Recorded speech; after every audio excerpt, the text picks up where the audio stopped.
People are getting so technical now that they're coming up with different sneaky ways to throw a guy off. Yeah. You know, whether it's And blowing. then those sneaky ways are getting made illegal. And Like whether it's blowing on LeBron's ear or even just slapping someone's face mask by accident. You know, in like FIBA sports, like people have developed like flopping techniques that almost look authentic. So you know, you never know what we see. So refs, they gotta call it.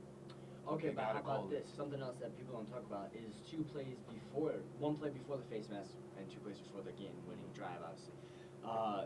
There was a play where Aaron Rodgers threw it down the field, and one of the wide receivers, I believe, got fouled, but they let it be a no call. So it almost seems sort of like a karma thing. They evened it out. Yeah, like the refs. There's the a refs lot of let calls. the Lions get the first call. There's like, a lot of calls we'll that go that we'll way in the NFL.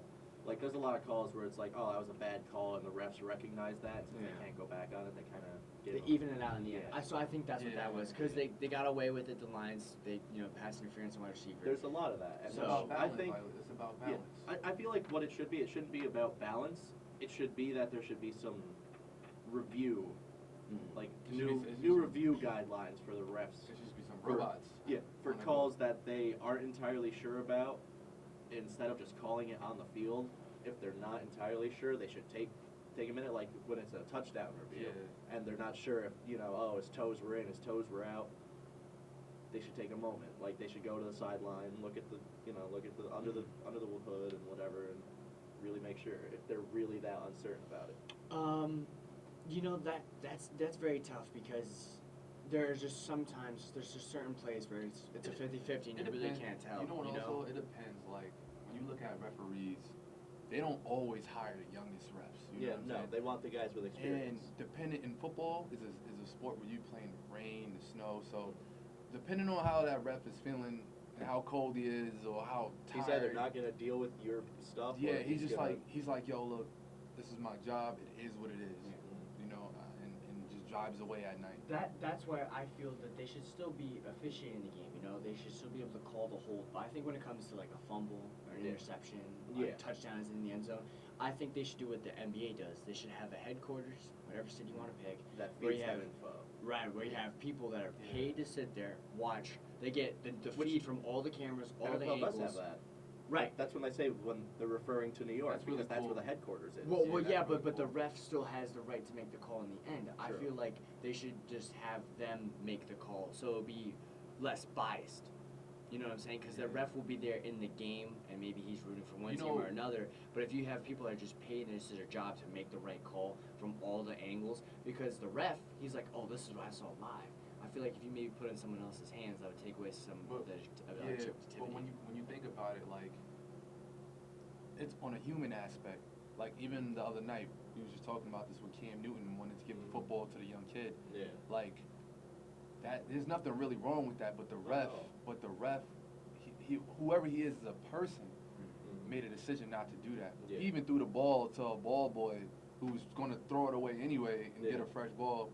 But Cam, you see the difference in hearts with people. So like the referee, Cam's heart is pure, and he's like, I gotta, for the kids, man, I gotta. Yeah. Give So back. like referees, when they making these calls, like you gotta understand who's the man who hired that guy. You know what I'm saying? Like how he's feeling that day or who he is as a person will really dictate whether Aaron Rodgers gets that call or not.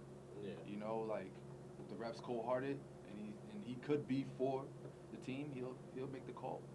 You know, that's as simple as that. Which typically in New England, that's how the Pats get a lot of calls. Yeah, and then let's be real. Let's be realistic.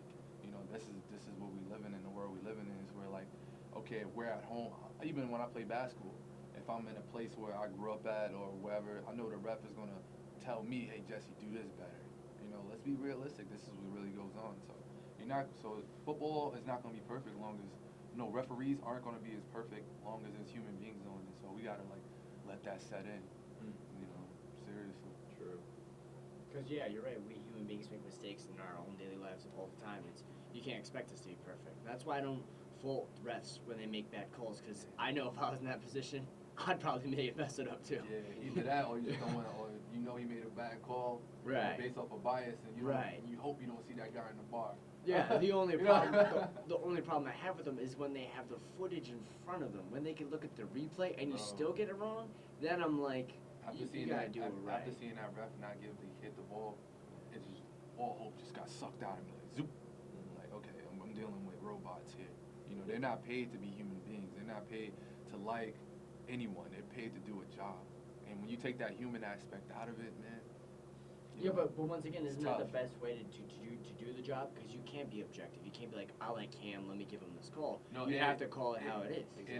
It is. But when you forget you're a person, that's when it starts getting sketchy. Like those calls are being made. You know, it just gets sketchy. You know, when you just lose all human aspect. At least keep a tad bit. You know, like it's just bigger than football is a tool to inspire people. And once you forget that and start looking at it as just a check, it no longer becomes football. It becomes a job. Yeah. And when you're looking at it, who wants to pay $100 to go look at a job? Which, I mean, You know what I'm saying? that's kind of why a lot of NFL players, I feel like, violate the substance abuse things, like, well, they're smoking pot or whatever. Yeah. Because they feel like, yeah, I do this for a job, but I want to have fun while I do it. Yeah. Which, I mean, granted, they should be able to, you know, oh, I got to understand that this could be considered substance abuse and I shouldn't do this because it puts my job at risk. But However, they still want to have fun, and they don't want it to be lifeless, and they want to be able to live it and have fun. that's so interesting because LeBron James, the league was trying to crack down on LeBron James for riding motorcycles. LeBron James has a motorcycle fetish, and the chance of you crashing on a motorcycle is really high. Yeah. However, LeBron said, this is what I really enjoy. He said, even though I'm a basketball player, he said, you know, I still want to enjoy my life. I like riding on the road alone. That's just between me and the world, you know? So I think it's interesting how, like, they want these players to be, like you said, like, basically crash dummies. They want them to be professionals. Professionals, you know, in Yeah. a way, which is like, how do you define that? And I think Yeah. throughout the years, that's becoming changed, that's becoming different. At least let Cam dance. That's why it was so a big a deal when Yeah. Cam danced, because it's like, It wasn't You even that know? the league was cracking down on Cam for his dancing, Nah, it because definitely otherwise they wasn't would have the given him the excessive celebration call. yeah, it definitely was. It's just that the team and other teams were just like, hey, we don't like how you're doing this. It seems like you're being cocky. It seems like you're Yeah. trying to throw it in our face that you're winning by such a large margin or whatever it was. Yeah. And they don't like it. So the thing with that is just that Cam's living life. Yeah. He's The being- league, the refs, nobody saw anything wrong with it, but the teams did because they don't like it. They feel like Yeah. it puts them down, and they don't want to be put down. Yeah. I can say on that note that there definitely is sort of, I think, this idea that there's supposed to be this mold of what an athlete is or what they're You're supposed trying to to be put doing. these guys. You're trying to put these guys in a box. Exactly, yeah. That's Just what like they're trying to do. Society basically puts people in a box. Right, because from a business aspect, they're looking at this is how I make my money, this is my investment. We want to keep them safe. We don't want LeBron riding a motorcycle because he could get injured. So they're trying to Yeah. protect him in that sense. And then, They want them in a box. yeah, and then Like, that's how at it the end goes, of the day- limiting at the end of his the day- chances and opportunities. Yeah. You know, like in the Constitution, it says, you know, you have the pursuit of happiness. Yeah, So why are we stripping these players from happiness? exactly. You get what I'm your saying? life, your liberty, and your pursuit of happiness. You know, so if Cam wants to dance and LeBron wants to roll a motorcycle, or if Cam wants to give a football to a kid. Yeah, to a like, kid, just of to course, show his that is- appreciation. Yeah, he's pursuing happiness.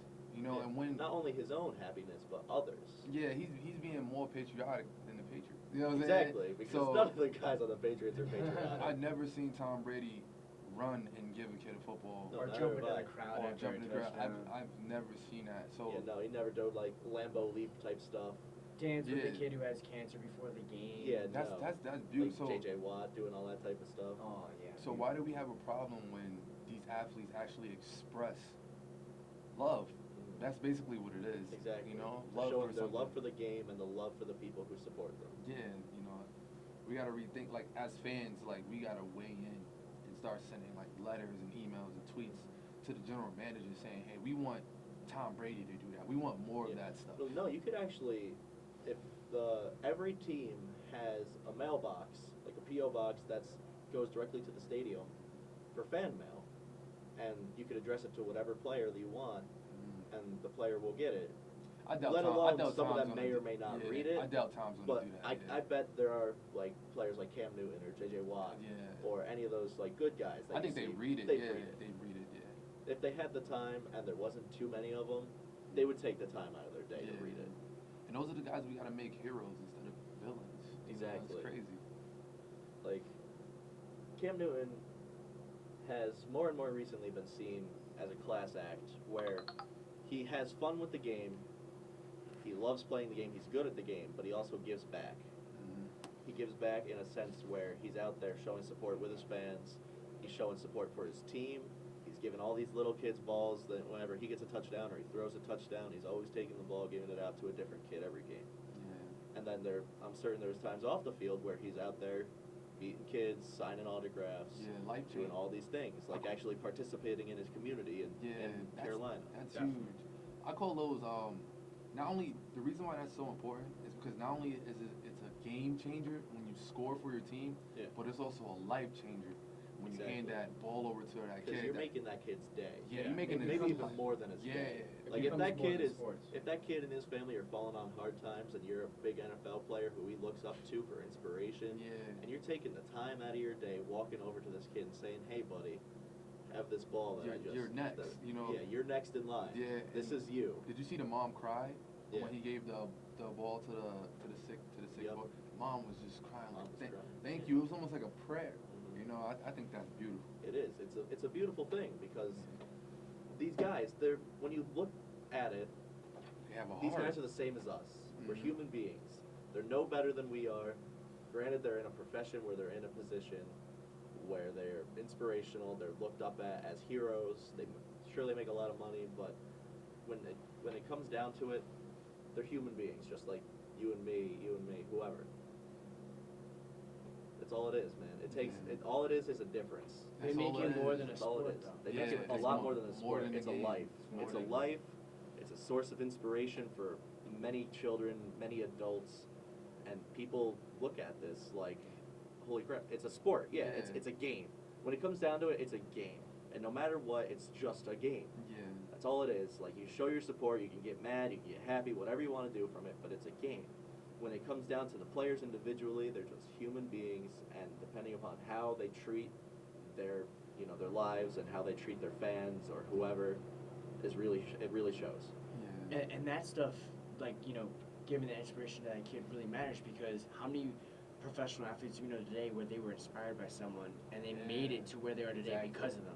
Where, like, there's a story of a wide receiver going to a camp and let's say Santana Moss gave him a ball or his jersey and he was like, I want to be that guy. And then And he then goes grew to up hye to be school that guy. and he grows up to be an Yeah, NFL wide grows receiver. up trying How many hard. stories do we hear like that? So that makes other kids' dreams and lives come true. That's Like they so hear instrumental. these stories, and it's not so much as an underdog story, but it's a story of a rise of like a champion. And you know, see- it's crazy because that like actually happened to me personally. Mhm. It was just one player from neighborhood. You know, Kimball Walker. Yeah. I actually grew up around Kimball Walker, like and he didn't really notice me because I was a young kid Yeah. watching him play. But I remember him under the tent after a game, after a Rucker game, in his Yukon shorts. Yeah. And then I gave him a pound. I gave him a handshake because he knows my cousin Adisa. Yeah. And I introduced myself. And then I turned around. He's winning the national championship. I Mhm. said, "Wait, hold on. I play just on- shook your hand a minute ago. I just played on the same court as this guy. So Yeah. it inspired me to go to college.